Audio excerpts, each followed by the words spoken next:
Assalamu alaikum everyone, welcome back to Developer Maroof. In today's lesson, we'll learn about JavaScript tooling, the tools professional developers use like linters, formatters, bundlers, and package managers. So let's start coding. So before starting, first we will set up or initialize the project. So we need to set up an npm project. So open the terminal in the new folder, of course, where you are working on. I'm working inside JavaScript lesson 32. So here I'll run npm init -y, and you can see we have a package.json file. So every JavaScript project starts with one package.json file. So open the package.json file. So this is where every dependency, every package, and every script will be tracked. We'll come back to this file throughout the lesson. So our first concept is eslint, which catch bugs before you run the code or before your code is live. So eslint is basically a linter. It scans your code for bugs and bad patterns before you run the program. The best way to learn it is to break some code on purpose and watch eslint catch it. So let's install it first as a dev dependency. So let's come inside the terminal and type npm install --save-dev and then eslint and hit enter. So you will see we will be having a node modules and package lock.json, and you can see inside our package.json we have a dev dependency. Inside this we have eslint. So now our eslint has installed. Now we need a config file, so eslint knows what rules to check. So we will create a file inside this folder. So let's say eslint.config.js. So this is a config file for eslint where we define some rules.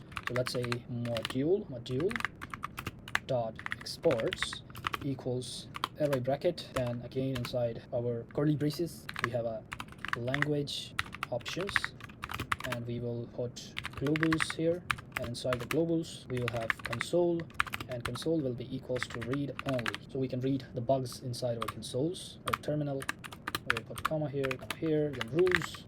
So we have rules. Our first rule is no unused-vars, our variables. We will see in warning another, which is eqeqeq, and this will show as an error. And our final one, which is no undefined, so it will also be an error. Okay, so 3 rules turned on. The global section just tells eslint that console is a built-in, otherwise it would flag every console.log call. Now I'll write some code in script.js with bugs on purpose, so you can see how eslint reacts. So let's first create some bugs. Let's say let unused, and I am never used. So we will not use this variable anywhere. So this is a one bug.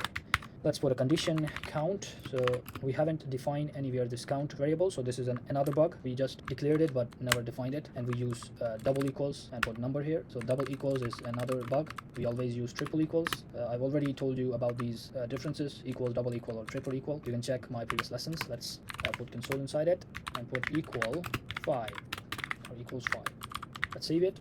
Okay, now let's run eslint in our terminal. Let's say npx eslint script.js. Yes, here we misspell unused. Now let's try it. Let's try again. Okay, you can look at the terminal output. eslint flagged 3 errors or 3 issues. It tells me the line number, this one, this is the line number, the rule name, this warning error, and what's wrong. See here, unused is assign a value but never used, which is this one, unused. And we have an error. We haven't defined count anywhere, so it is showing us that unexpected triple equals, and it solves double equal, which is this one. So now let's fix it and run it again. So let's remove this and say const count equals 5. Now let's, okay, and here triple equals. Now let's save and run it again. You see we have no output. That means no errors. Eslint is happy. This is the linter workflow. Write code, run lint, fix it, flags, fix what it flags. Many developers also install the eslint extension in cursor. Let's see eslint, this one. So many developers install this extension, so the same error appears right inside the editor as red wiggly lines while typing. So that's it for eslint. Now let me show you the second concept, which is Prettier. So Prettier is a code formatter. The most common way to use Prettier is the cursor extension, so which formats your code every time you save. Let me show you how to set it up. You just come inside our extension section and type here Prettier. You will see this. You have to install it. I've already installed it, so you can install and it will be set up. If you are using cursor, you can tell cursor that configure the Prettier in your editor. It will do that. If you don't want to tell him to do that, you can just open the settings, not the settings but these ones, and you can type here Prettier, and you can see there are some settings you can set up whatever you want. You can do the setup as per your requirement. Then how it will work, you can just see this. Let's type some messy code.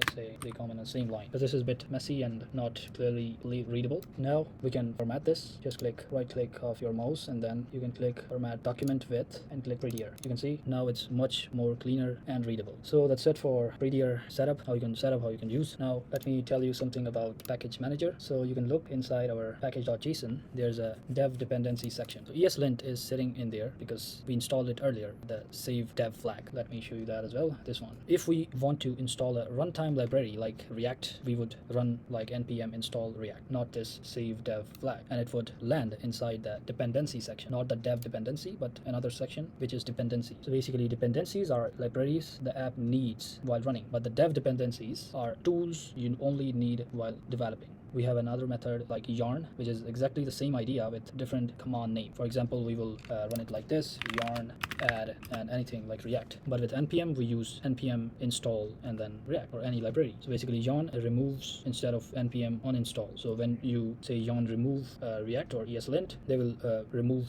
React or eslint from the dependency. Same way npm uninstall. So with npm we use uninstall, but with yarn we use remove. So both tools read and write the same package.json file. Pick one and stick with it inside a single project. And our final concept, which is bundlers. So bundlers take all your separate JavaScript files. If we have different files, so it will take all the separate JavaScript files and combine them into one optimized file the browser can load fast. They also minify your code so it downloads quicker. So let's set up one so you understand much better, or let me show you what to run so you can run it yourself. You can just write here npm create vite at latest, and you can name anything here for your project, then hit enter and it will create your Vite project here. So that command scaffolds a full Vite project with everything wired up.